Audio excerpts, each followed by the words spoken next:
Un saludo, mis queridos hermanos, bendecido domingo, de nuevo en la casa del Señor juntos, reunidos con gran gozo, compartiendo la misma fe, un mismo Señor, compartiendo entre hermanos, gozándonos en el Señor. Y a usted, amigo o hermano que también nos ve por internet, le damos la bienvenida como siempre a nuestra iglesia digital.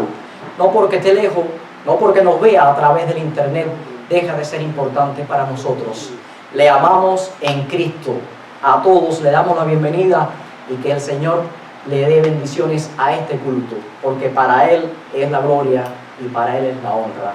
A Él venimos a adorarles. Bueno, mis queridos hermanos, regresamos al mensaje de hoy. Continuamos con nuestra serie La voluntad de Dios. Y hoy volvemos al pasaje donde tuvimos la lectura devocional en Primera de Tesalonicenses, capítulo 5, versículos del 16 al 18. Leemos nuevamente la palabra del Señor. Estad siempre gozosos, orad sin cesar, dad gracias en todo, porque esta es la voluntad de Dios para con nosotros en Cristo Jesús. Oremos. Señor, reconozco que solo soy instrumento en tus manos. Reconozco que necesito de ti, de tu orientación, del control absoluto de tu Santo Espíritu, para que desde este lugar yo pueda predicar tu palabra. No soy digno de hacerlo. Permíteme, Señor, como instrumento, que tú me uses con gran poder de lo alto, para que no solo yo sea edificado, sino esta congregación y los hermanos y amigos que nos están viendo por internet. A todos te rogamos, Señor, que tu sabiduría y tu discernimiento estén en nuestras mentes. Que nada estorbe en este momento, Señor, que nada estorbe para que este mensaje pueda llegar a nuestros corazones. En el nombre de Jesús te lo pedimos todo. Amén y amén. Bueno, queridos hermanos, continuamos con esta serie de mensajes y no es menos cierto que la voluntad de Dios es lo que mayor han predicado a lo largo de la historia del cristianismo todos los pastores, predicadores, maestros, porque la voluntad de Dios está en la Biblia desde su primer versículo hasta el final. Siempre, de una manera muy clara, Dios se ha revelado en su palabra. Dios ha hecho visible que en su palabra quede claro qué es lo que Él quiere y qué es lo que Él desea para toda su creación. El dominio de la voluntad del Señor es, como vimos en el mensaje pasado, sobre todo lo creado, y todo lo creado es todo aquello que está fuera de Dios Padre, Dios Hijo y Dios Espíritu Santo, que son los únicos que son eternos. Pero no es menos cierto también que aunque muchos cristianos maduros, cristianos firmes en la fe, cristianos que se han preocupado porque su espiritualidad cada día siga aumentando, que conocen muy claro la voluntad del Señor, que saben cómo buscarla, que la leen y la interpretan, y no solo que hacen esto, sino que la ponen en la práctica. También no es menos cierto que hay muchísimos más en el mundo que no conocen la voluntad de Dios, pero que tampoco se preocupan por conocer cuál es la voluntad de Dios. Hay cristianos que están comenzando en el Evangelio, hay cristianos que todavía no tienen la suficiente madurez espiritual y que necesitan mucho todavía para comprender la verdadera voluntad de Dios, para entenderla, para ir a la palabra, para buscarla y para aplicarla. Y conocer la voluntad de Dios es muy importante porque todo lo contrario, el desconocerla nos puede llevar a no cumplirla, el desobedecerle y estar cometiendo pecado. Y cometer pecado desobedece a Dios y no es lo que Dios quiere en su santa y divina voluntad para sus hijos. Hermanos, el cristianismo no es una carrera de juego. Ser cristiano, tener el gozo de la salvación, tener un cielo que llegamos ahí gratuitamente por la gracia de Dios, que solo nos cuesta muy poco poner nuestra fe en Jesús, nuestro Salvador, eso tiene un precio. No se consigue un cristiano que no lea la Biblia durante el resto de la semana. No se consigue un cristiano que no ore. No se consigue un cristiano que no viva agradecido por lo tanto que Dios hace, por lo tanto que Dios nos cuida y por lo tanto que Dios nos promete, y por su palabra y por el cumplimiento de todo lo que Él ha dicho en su Biblia. Sabemos que es cierto. Hasta hoy Dios nos ha dado mucho. Y no termina aquí. Dios nos va a seguir dando. Dios nos seguirá dando, porque su bondad, su voluntad y su gracia es infinita. Y de Dios solo podemos esperar eso, gracia infinita. Por eso que tenemos que vivir preparados y sobre todo en los tiempos difíciles en que estamos viviendo, para conocer, comprender y hacer la voluntad del Señor. No es que sea uno de los temas más predicados en la Biblia, no es que lo escuchemos una y otra vez, sino que seamos conscientes y que lo podamos entender y que en nuestro raciocinio humano podamos comprender realmente cuál es la voluntad del Señor. Les repito, desconocerla no nos exime de no estar pecando y de no estar haciendo las cosas que a Dios no le agrada y que no quiere para nosotros. Por el contrario, aquellos que viven en el mundo, que sacan a Dios de sus vidas, aquellos que no les preocupa cuál es la voluntad del Señor, son personas muy ingratas, son personas que no son agradecidas, son personas que no se preocupan por la oración y son personas que sobre todo no saben a quién están dirigiendo sus gracias. Es la gracia de lo tanto que Dios le ha dado. Miren, el inconverso también tiene mucho que agradecerle al Señor. Que el Señor le regale un nuevo día de vida, que le regale salud, que le regale también la posibilidad de trabajar, sostén, techo, familia. Eso es un motivo para darle gracias al Señor. Yo estoy consciente, a medida que leo más la palabra del Señor, que no puede existir nadie ateo. La palabra ateo para mí en mi diccionario, en el mío, no existe. ¿Por qué no existe? Porque ateo es aquel supuestamente que no cree en Dios. Pero para tú no creer en Dios, estás negando algo que estás mencionando. Dios existe y tú no crees en Él. Yo no creo, digamos, en un terrorista. Yo no creo en un narcotraficante. Para mí no simboliza nada, no es ejemplo, no es nada. Pero el que yo no crea en Él no evita que esa persona no exista. Por lo tanto, el ateo no cree en Dios, pero eso no evita de que Dios existe, porque Dios sí existe y todo lo que está a nuestro alrededor es una prueba visible de que Dios es real. Nada de lo que hay, de lo que miras, de lo que ves, de lo que disfrutamos, puede decir que Dios no existe. Siempre lo he dicho que si estudias la física, estudias la química, estudias la biología, la anatomía, estudias las leyes, lo que quieras estudiar, está la mano perfecta de Dios allí. Está detrás de todo lo que existe una mente inteligente, una creación inteligente. No hay casualidad, no hay azar, no existe tal cosa como que el mundo se origina y todo lo que en él hay al azar.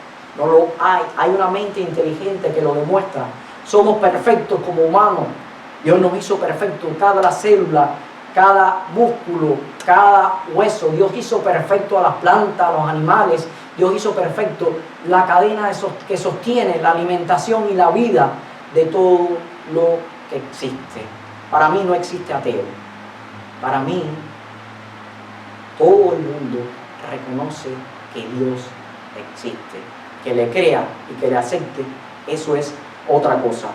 Podemos ver la voluntad de Dios y podemos trabajar en nuestras vidas como cristianos para hacer la voluntad de Dios, y al hacerla, pues entonces evitamos que en nuestra vida haya pecados que inconscientemente podamos hacer. Siempre hemos visto que el pecado desobedece a Dios. El pecado está fuera de la voluntad del Señor. El pecado que cometió el hombre un día le costó muy caro al Hijo de Dios para poder venir y en su amor infinito y en su gracia infinita poder expiar a través del sacrificio en la cruz por los pecados de este mundo. ¿Todos vamos a ser salvos? No, todos no vamos a ser salvos, lamentablemente. Existe una condición para poder ser salvos. Juan 3:16 nos dice: de tal manera amó Dios al mundo que ha dado su Hijo unigénito, para que todo aquel que en Él cree no se pierda, mas tenga vida eterna, mas tenga salvación. Hay una condición: creer en el Señor Jesús para poder ser salvo. A veces este pasaje nos encontramos un poco, todo aquel que en Él crea. No, no es todo aquel que en Él crea, porque yo no voy a creer en el futuro, yo creo hoy, en el presente. Creí en el ayer, creo en el presente y creo en mi Señor Jesús por toda una eternidad. Creo en su sacrificio, creo en la redención, creo por mi misma vida, por mi mismo testimonio, la transformación que ha hecho en mi vida. Si Dios no fuera real, si Jesús no fuera real, yo no fuera como soy hoy. Yo fuera diferente. Pero creo a través de mi vida, de mi testimonio, como un gran pecador que fui, como pecador que soy, porque el ser el pastor no me exime de estar pecando, también peco. El que diga que no peca está mintiendo y eso va en contra de la voluntad de Dios. Todos pecamos. Lo que a medida que conocemos la voluntad del Señor, nuestro pecado se va haciendo menos constante, porque vamos comprendiendo lo que Dios quiere para nuestra vida y ya no pecamos tan involuntariamente. A menos cuando conocemos la mente y el corazón de Dios, pues entonces cuando hacemos algo mal, el Espíritu Santo viene y nos redarguye, nos redime, Bien, hermano, cuando uno hace algo mal, yo no sé si a ustedes les sucede lo mismo, hay un pesar muy grande en ti, hay un dolor en tu corazón, es como el Espíritu Santo te lo está recordando, te lo está recalcando y usted siente dolor, y usted tiene que tirarse, y usted tiene que llorar a veces, y usted tiene que arrepentirse. Y cuando esto sucede en su vida, puede estar seguro que no vuelva a cometer el mismo pecado, o al menos usted aprende la lección y cuando esté en una situación igual, obra de acuerdo a la voluntad de Dios en su vida. Es la voluntad de Dios también que nos amemos unos a nosotros, que nos amemos como cristianos y que amemos también a nuestro prójimo. Eso está bien claro en la palabra. Es la voluntad de Dios también que seamos santos, que cumplamos sus leyes, que cumplamos sus mandamientos, que miremos las enseñanzas que Él nos da en la Biblia y que tratemos dentro de nuestra posibilidad humana de hacerlo lo mejor posible. No somos perfectos, mientras que estemos en esta carne no vamos a lograr perfección, pero sí tenemos que tratar de vivir lo mayor posible dentro de nuestros esfuerzos humanos y bajo la bendición y la dirección de nuestro Santo Espíritu, hacer la palabra de Dios. La palabra de Dios, la voluntad de Dios es que no robemos, que no cometamos adulterio, que no forniquemos. La voluntad de Dios es que no nos embriaguemos. La voluntad de Dios es que no estemos en drogas, que no estemos haciendo las cosas malas que este mundo hoy está haciendo. Nosotros conocemos la voluntad de Dios, sabemos lo que es moral, reconocemos y distinguimos lo que es amoral, nos separamos de eso, pero hoy el mundo parece que no conoce lo que es moral. Hoy el mundo, a pesar de que sabe, y las leyes de este país, de este mundo, están hechas por los principios que Dios quiere en su palabra. No robes porque vas preso, no mientas, no hurtes. Las leyes buscan un principio moral, ético, civil, donde se puede encontrar quién es el único que puede ser de esta manera. Dios. La palabra de Dios es la única que nos enseña todas las virtudes buenas y morales de la vida. Aún así, este mundo amoral, les repito, hace todo lo contrario. Aquel que es profano, aquel que está en el mundo, pues entonces roba, pues entonces miente, cometa adulterio, cometa asesinatos, va en contra de todo lo que es la voluntad del Señor. Y el mundo cree, por ejemplo, no en lo que Dios está diciendo en su palabra. El mundo le pone más atención, por ejemplo, al horóscopo. Cree que su futuro se lo va a decir alguien que adivina el horóscopo y que le va a decir, no, mañana tú vas a tener prosperidad, tú vas a tener esto. Se preocupan más por los movimientos de la estrella, por la astronomía, por los adivinos, que por lo que realmente es la voluntad de Dios para nuestras vidas. Y a medida que se separan más de Dios y a medida que se separan más de lo que la Biblia nos dice de cuál es su voluntad, pues más desobedecen y en más pecado viven. Es lamentable, mis queridos hermanos, ver hoy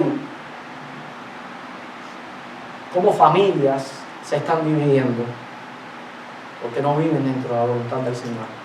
Padres, hijos, hermanos, entre hermanos, esposos, esposas, se dividen por cualquier motivo. Hoy por la política, mañana por una propiedad, pasado mañana por cualquier cosa se divide, mis queridos hermanos. Por cualquier cosa el hombre está buscando con qué pleitear. Por cualquier cosa el hombre está buscando con quién demandar. Y esto es ahora muy común, la demanda. Antes, yo recuerdo, yo no soy tan viejo, pero sí me crié en una zona de campo. Y el acuerdo del hombre era por la palabra.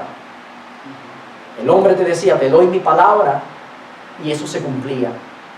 Cuando se empeñaba la palabra, valía más que el dinero, más que todo, respaldabas la palabra. Tu honor y tu moral lo respaldaba tu palabra. Hoy la palabra no vale, mis queridos hermanos. Hoy se demandan abogados, grandes cantidades de dinero. ¿Por qué? Porque hoy la palabra no tiene importancia, no tiene valor. Nos estamos alejando de todos los principios bíblicos. Nos estamos alejando de la realidad que Dios quiere para este mundo. Es cierto, tiene que suceder. La Biblia lo dice. La Biblia nos muestra y nos ilustra cómo son los tiempos finales, cómo van a ser los tiempos finales. Hoy, más que leer el periódico, debemos de leer la Biblia. Hoy, más que buscar la noticia del día, buscamos qué es lo que dice la palabra del Señor.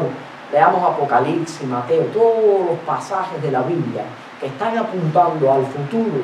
Leámonos, hermanos, leámonos y veamos que todo lo que está sucediendo hoy, la Biblia ya lo dijo hace miles de años y atrás. No nos podemos olvidar en ningún momento que tanto el universo, las leyes, la vida y todo lo creado está sujeto a la voluntad del Señor.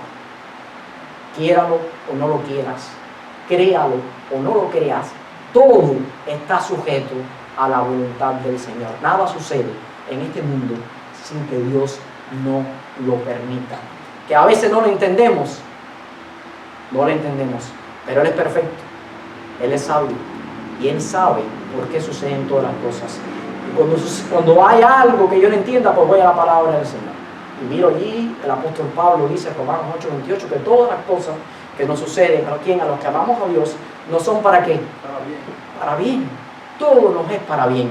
Dios nos pone pruebas, Dios nos pone obstáculos, Dios nos pone limitaciones, pero no es para mal, es para bien. Algo hay en ello que Dios quiere que nosotros pasemos para que podamos, un solo objetivo hay detrás de esto, que podamos crecer espiritualmente y que podamos acogernos y vivir a su voluntad.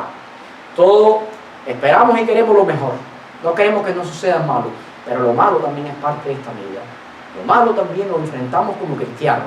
El virus lo enfrentamos, las enfermedades las enfrentamos, las desuniones las enfrentamos, y las enfrentamos porque somos cristianos espirituales, maduros, que conocemos y vivimos bajo la voluntad del Señor. ¿Y por qué es importante conocer la voluntad del Señor? Recuerden que yo les decía el domingo pasado en el mensaje que Jesús había dicho en Mateo capítulo 12, versículo 50, que todo el que hace la voluntad de su Padre, Él lo considera su familia. Él lo considera su madre, su padre, sus hermanos. Dice la palabra del Señor, porque todo aquel que hace la voluntad de mi Padre que está en los cielos, este es mi hermano y mi hermana y mi madre. Pues entonces es importante conocer la voluntad de Dios, porque lo primero, y nos lo dice Jesús mismo, es que conociéndola y haciéndola, somos parte de la familia divina, somos parte de su familia, no de sangre, mucho más. Él nos da ese privilegio de formar parte de ser su familia.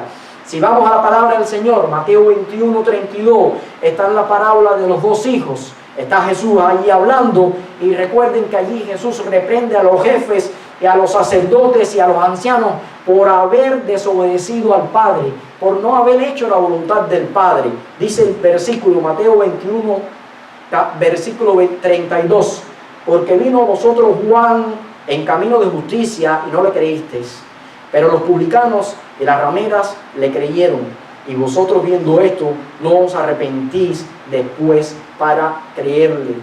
Específicamente, ellos no hicieron la voluntad de Dios en dos cosas fundamentales, están al final del versículo: no se arrepintieron y no creyeron. Y estas son dos cosas importantes, pilares dentro del cristianismo: creer en el Señor como nuestro Salvador personal y arrepentirnos de todos nuestros pecados. Esto es dos pilares de cómo nosotros hacemos y manifestamos la voluntad del Señor. Lo primero, arrepentirlo de todos nuestros pecados, reconocer que somos pecadores y que necesitamos un Salvador, porque si no reconocemos nuestros pecados, no necesitamos un Salvador. Y eso sí está mal y está fuera de la voluntad del Señor. Y creer en ese Salvador, en nuestro Señor Jesús. También la palabra del Señor nos está tratando sobre la voluntad de Dios cuando nos está diciendo que debemos de vivir, haciendo tres cosas que leímos cuando citamos Primera de Tesalonicenses capítulo 5, versículos 16 al 18. Tres partes importantes de nuestra vida para hacer la voluntad de Dios nos lo dicen estos versículos. La primera, lo leímos, que seamos cristianos gozosos, que estemos constantemente en oración y que estemos dando constantemente gracia en ¿qué? En todos. Y estos tres versículos están ilustrando cuáles son los resultados por los cuales nosotros debemos de hacer la voluntad del Señor. La primera, reconocer el alcance que tuvo la encarnación de Jesús para nuestra vida. Y ahí comprendemos la gran voluntad del Señor. Y lo segundo, la redención que tenemos tú y yo por el cumplimiento del Señor Jesús en aquella cruz, por haber ido allí a morir por ti y por mí, y por no solo haber muerto. Si el Señor Jesús solo muere, no está la redención completa. Por haber estado 3 días en una tumba y por haber resucitado. El resucitar nos dice que el sacrificio que hizo Jesús por expiar por nuestros pecados, con satisfizo a Dios, y es por eso que lo levantó entre los muertos, y por ese levantamiento de Jesús entre los muertos es que usted y yo, y todo el que cree en Jesús, tu amigo que estás, si no cree en Jesús, es el único que puede darte la salvación, es el único que puede expiar por tus pecados, y es el único que cuando estás en Él puedes comenzar a ver la santa y divina voluntad de Dios para tu vida. Recuerda que no solo es la voluntad de Dios en mi vida, la voluntad de Dios en mi vida yo la tengo que manifestar a mi familia, a mis hermanos, a mis amigos. También manifestarla predicando la palabra del Señor, predicando el Evangelio, predicando este gran sacrificio que hizo Jesús por la salvación. Yo siempre les digo que lo más triste es que seres queridos que todavía no aceptan al Señor. Tenemos esa responsabilidad, mis queridos hermanos, de predicar hasta el cansancio, de hablarles del Señor Jesús, de hablarles de la maravilla del reino, del Evangelio del Señor. Haciendo eso nosotros estamos viviendo dentro de la voluntad del Señor. Y como dice la palabra del Señor, Pablo está diciendo a sus lectores de aquel momento y de nosotros hoy, que siempre vivamos gozosos. Siempre vivamos gozosos y no importa cuál sea la situación por la que nosotros estemos pasados. El cristiano que vive siempre en el gozo del Señor está viviendo bajo su voluntad. Dice Isaías, capítulo 61, versículo 10, en gran manera me gozaré en Jehová, mi alma se alegrará en mi Dios, porque me vistió con vestiduras de salvación, me rodeó del manto de justicia. Y podría ser, mis queridos hermanos, imposible que nosotros siempre podamos hacer la voluntad del Señor. Podría ser desde el punto de vista humano, claro está, imposible que siempre podamos estar haciendo lo que Dios quiere para nosotros. Parecería imposible para nosotros, pero para nuestro Dios no es imposible. La razón por la cual nosotros vivimos haciendo lo que el Señor quiere es porque nuestra fe está puesta en Él, y Él nos sostiene, Él nos mantiene, Él es nuestra guía, y únicamente en nuestra fe en nuestro Señor, únicamente apoyándonos en el Espíritu Santo que está en nosotros, es que nosotros podemos vivir enfocados haciendo lo que el Señor quiere para nuestra vida. Nada del propósito de Dios conlleva a mal, todo lo contrario. Todo lo que Dios quiere para nosotros es nuestro bien. Todo lo que Dios quiere para nosotros es garantizarnos un futuro infinito con bien para bien. Siempre se los he dicho y se los vuelvo a repetir, ante su presencia por toda una eternidad. El mejor, el mayor de todos los pagos, vivir ante la presencia del Señor por toda una eternidad. Ahora, ¿por qué nosotros vivimos en el gozo del Señor?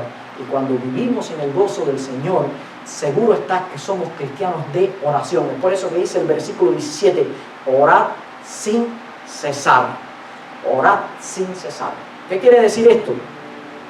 Bueno, este mandato que está dando Pablo, inspirado por el Señor, no es que nosotros vivamos constantemente orando y orando y orando y repitiendo oraciones. No, es que estemos orando cada vez que se nos permita, continuemos nuestras oraciones. A veces comenzamos una oración y estamos haciendo algo y no lo podemos terminar.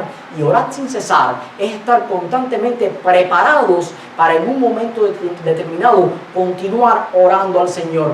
No importa cuál sea la actividad que nosotros estamos haciendo. No importa cuál sea la tarea que nosotros estemos haciendo. No siempre tendremos la posibilidad de estar de rodillas en nuestra habitación, en nuestra casa. No siempre tenemos esa posibilidad, pero sí tenemos la posibilidad y debemos estar preparando nuestro espíritu, preparando nuestra comunión con el Señor, preparándonos para estar permanentemente listos para estar conversando con nuestro Señor. Cuando oramos, estamos conversando con nuestro Señor. Si estamos manejando y estamos conduciendo, podemos estar orando por nuestro Señor. Si estamos haciendo una actividad que no nos conlleve a tener una concentración completa de nuestros 5 sentidos, pues podemos continuar orando al Señor.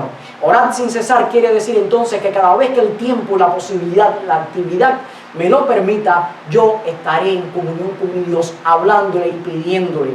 Mis queridos hermanos, si abrimos bien nuestros ojos, si nos concentramos en lo que está sucediendo, en lo que vive el mundo, si nos concentramos en lo que Dios quiere, no podemos dejar de orar ni un segundo. Un cristiano que vive en gozo es un cristiano que practica la oración constante. Un cristiano en que la oración no es 1, 2, 3, 4 veces, es un hábito, es una práctica, es un estilo de vida estar orando.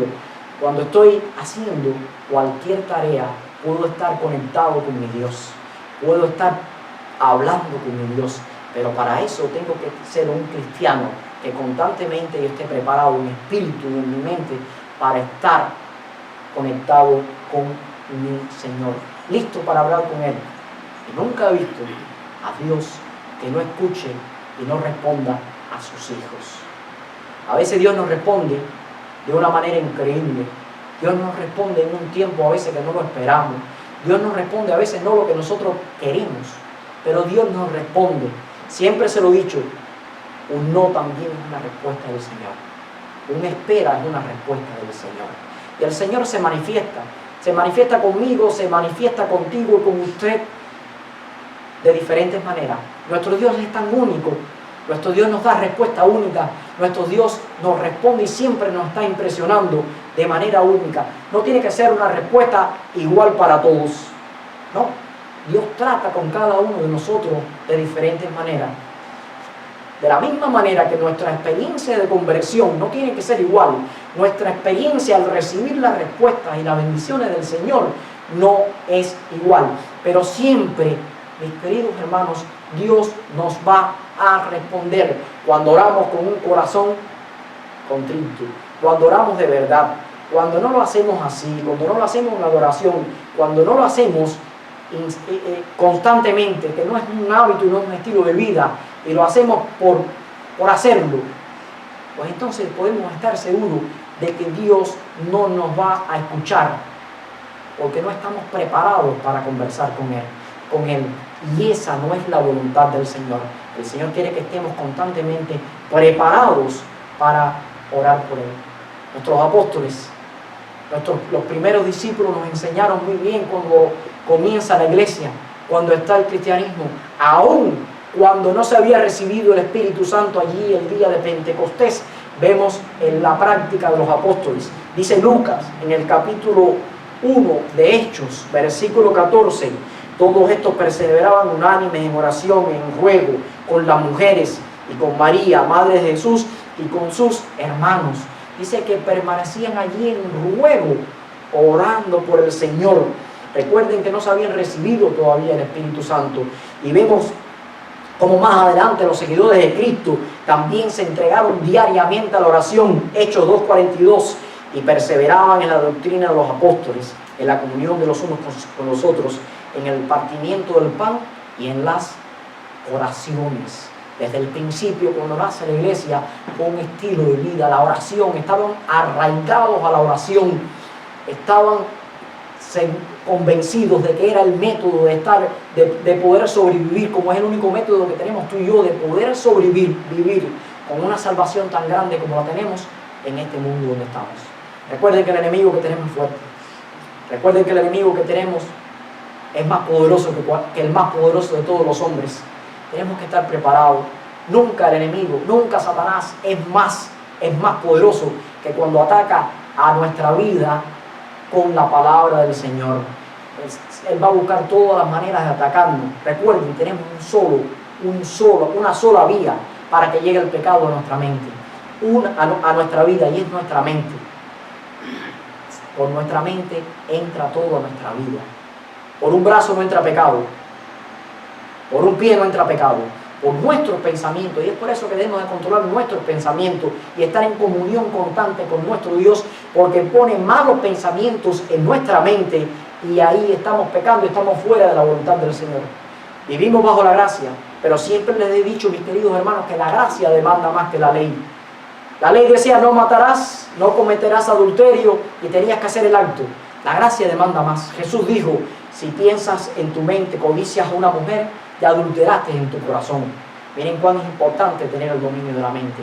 Si pienso solamente en una mujer y la codicio, ya estoy adulterando. Si piensas que vas a cometer homicidio, ya lo cometiste en tu corazón y estamos pecando. Por eso, mis queridos hermanos, la oración es la que nos mantiene llenos del Espíritu. La oración del Espíritu Santo, la oración nos mantiene llenos de todas las cosas del reino, y nunca podrá el enemigo entrar a nuestra mente, porque todo lo que está en nuestras vidas está centrado en Dios, en su reino, en su vida. Estamos en comunión con Él, y esto es la voluntad de Dios para nuestras vidas.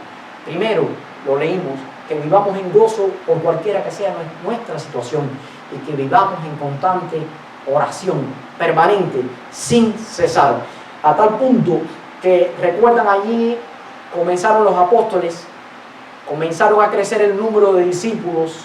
Ya a los apóstoles se les hacía muy difíciles atender y servir, sobre todo servir a las mesas, y entonces ellos van a elegir a 7 diáconos que se dedicaran al servicio, porque ellos tenían que dedicarse como apóstoles del Señor a hacer algo muy importante. Dice Lucas en Hechos 6:4, y nosotros, estamos hablando de los ministros, cada uno de nosotros somos un ministro, no es el pastor, no somos los pastores, no somos los maestros, cada uno de nosotros somos ministros de Dios. Tenemos que decir predicar su palabra. Dice Hechos capítulo 6, versículo 4, y nosotros persistiremos en la oración y en el ministerio de la palabra. Antes de recibir el Espíritu Santo, perseveraban en oración. Reciben el Espíritu Santo, perseveraron en oración. Comienza a crecer la iglesia, continúan en la oración y en la enseñanza de la palabra. He ahí el ejemplo que dieron nuestros apóstoles. Oración. Y he ahí que tú y yo debemos de vivir perseverando en la oración. Dice el salmista en el Salmo 28, capítulo 6 y 7: bendito sea Jehová, que oyó la voz de mis ruegos. Jehová es mi fortaleza y mi escudo. Él confió mi corazón y fui ayudado, por lo que se gozó mi corazón y mi canto le alabará. El que vive en la presencia de Dios, el que vive haciendo la voluntad de Dios, puede decir lo mismo que dijo este salmista: Jehová oyó mi voz y es mi fortaleza, es mi escudo. Se goza mi corazón y yo le voy a alabar. Cuando estamos en esa compenetración con nuestro Señor, cuando vivimos juntos a nuestro Señor, pues todo lo que hagamos es una ofrenda grata y una alabanza a nuestro Dios. Y esto también es su voluntad para nosotros. No hay una entrega más grande que nuestras vidas y nuestro espíritu a nuestro Señor. porque allí donde está nuestro espíritu, allí está nuestro corazón, y allí está nuestra mente, y allí estará también la alabanza a nuestro Dios. ¿Y cómo es que debemos orar? Lo dice la palabra del Señor: sin cesar, sin cesar. No voy a orar nada más por la mañana y por la noche cuando me acuesto. No, voy a orar constantemente, voy a orar sin cesar. Y no se nos puede perder nuestra mente, no podemos desenfocarnos, no podemos pensar que la oración sin cesar lleva 4 componentes importantes. Lo primero que debe ser, y no podemos equivocarnos porque nos salimos de la voluntad del Señor, ¿qué voy a pedir? Señor, dame la casa nueva. Señor, yo quiero el auto nuevo. Señor, permíteme viajar y conocer el mundo. Señor, dame un nuevo trabajo donde yo gane más dinero. Señor, dame un nuevo trabajo para yo ganar más dinero y donde tenga los domingos libres para poder ir a la iglesia. Pero cuando yo llego el domingo, como estoy cómodo y tengo dinero, me voy a pasear y no voy a la iglesia. Señor, permítame. Señor, dame. Señor, provéame. Señor, Señor, Señor. Y esa no es la oración incesante que debemos de tener nosotros como cristianos. Focalicemos nuestra oración sin cesar, permanente, en 4 aspectos. El primero, nuestra oración debe de glorificar a nuestro Dios. El segundo, nuestra oración nos tiene que permitir vivir en comunión con nuestro Dios. El tercero, pedirle a nuestro Dios que nos permita cada día crecer espiritualmente. Y el cuarto, darle gracias al Señor en todo y pedir que perdone todos nuestros pecados y nuestra ofensa. Pedirle al Señor su misericordia por nuestros pecados y nuestras ofensas que le agreden. A ver, que le desobedecemos al Señor con nuestros pecados.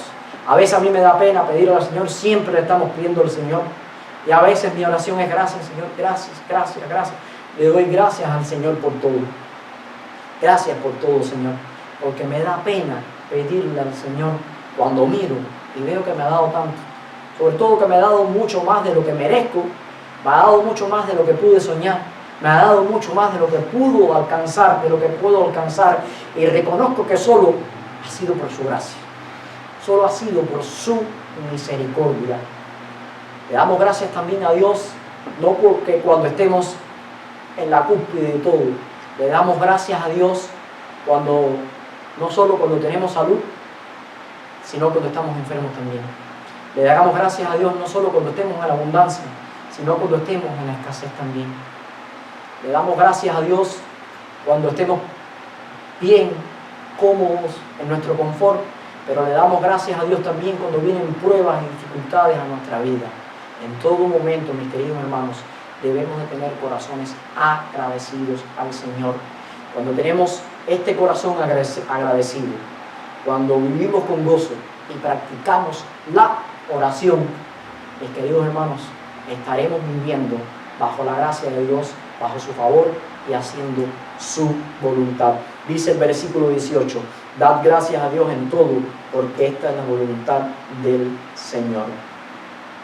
Y que lo más importante, mi querido hermano, que cuando estamos dispuestos a darle gracias a nuestro Dios, estamos agradeciendo y estamos mostrando al Señor algo de nuestro interior. La regeneración y el agradecimiento por ser regenerados, por ser salvos, lo estamos exteriorizando cuando le damos gracias al Señor. De lo contrario, si no vivimos constantemente dándole gracias a nuestro Señor, estaremos viviendo vidas agradecidas, y esta sí no es la voluntad del Señor. Que seamos agradecidos es típico de un cristiano maduro. Que sean desagradecidos es típico de un inconverso. Y por eso es que nosotros le damos al Señor, como dice el versículo, gracias en todo y por todo. Y queridos hermanos, querido amigo que me ves, no piense que el cristiano es un masoquista. No piense que el cristiano le gusta que le vengan cosas malas a su vida. No piense que a un cristiano le gusta que le suceda, que todo no le salga como él lo piensa o lo planea. No, todo lo contrario. A nosotros como humanos nos gusta que todo nos vaya bien. Pero somos tan agradecidos, nuestra fe y nuestras oraciones nos tienen tan pegadas a nuestro Dios, tan sujetas a su voluntad, que agradecemos por todo lo que sucede en nuestra vida. Y también en cualquiera de las circunstancias por las que estemos viviendo, no se nos puede olvidar ser agradecidos a nuestro Señor. Cuando somos agradecidos, cuando agradecemos al Señor en todas las circunstancias, estamos reconociendo la soberanía de nuestro Dios sobre toda la creación, no solo sobre nuestra vida. Dios es tan bueno, que este mundo tan malo no se ha destruido todavía, porque Él quiere que todos procedan al arrepentimiento, porque Él quiere todavía que almas inconversas procedan al arrepentimiento, y solas no van a venir. Quizás muchas de esas almas están esperando por ti y por mí, a que le prediquemos la palabra, a que hagamos la voluntad del Señor en ir y predicar la palabra, y puedan conocer al Señor y también tener la salvación. Este versículo, lo más significativo de este versículo, se lo vuelvo a reiterar, dice que es la frase: demos gracias en todo, en todas las circunstancias. Dice la palabra del Señor en Efesios 5:20, dando siempre gracias por todo al Dios y Padre en el nombre del Señor Jesús. Porque estamos en Cristo, mis queridos hermanos, porque estamos en Él, porque le agradecemos y Él nos forma parte de su familia. Cuando hacemos su voluntad es que podemos vivir de esta manera. Es que Dios nos da una vida totalmente, radicalmente diferente a la vida que vive el mundo. ¿Por qué? Porque mientras que la ingratitud esté en los corazones, la voluntad de Dios estará muy lejos. Y el mundo de hoy necesita una vida espiritual. El mundo de hoy necesita saber a quién tiene que agradecer. El mundo de hoy necesita las palabras del salmista, el agradecimiento del salmista cuando dijo en el Salmo 103, versículo 1 y 2, bendice alma mía a Jehová y bendiga todo mi ser tu santo nombre. Bendice alma mía a Jehová y no olvides ninguno de sus beneficios. No podemos olvidar ninguno de los beneficios que el Señor nos ha dado. El estar hoy aquí es un beneficio. El poder escuchar su palabra es uno de sus beneficios. El poder retirarnos con la tranquilidad y la conformidad de que somos salvos es uno de los grandes beneficios. Y otro de los grandes beneficios es que el Señor nos ha dado mente para entender y comprender su palabra, y nos prepara para poder predicar su palabra también a aquellos que tanto necesitan. Queridos hermanos, estos tres versículos del versículo del 16 al 18 de Primera de Tesalonicenses no solo son buenos consejos del Señor, no, es lo que el Señor quiere, es una parte de la voluntad del Señor para nuestra vida. Y como cristianos es muy importante conocer cuál es la voluntad del Señor para nuestras vidas. Humanamente queremos conocer de un momento, de una sola tirada, como se dice, conocer cuál es la voluntad del Señor. Pero Dios no obra así. Dios obra paso a paso.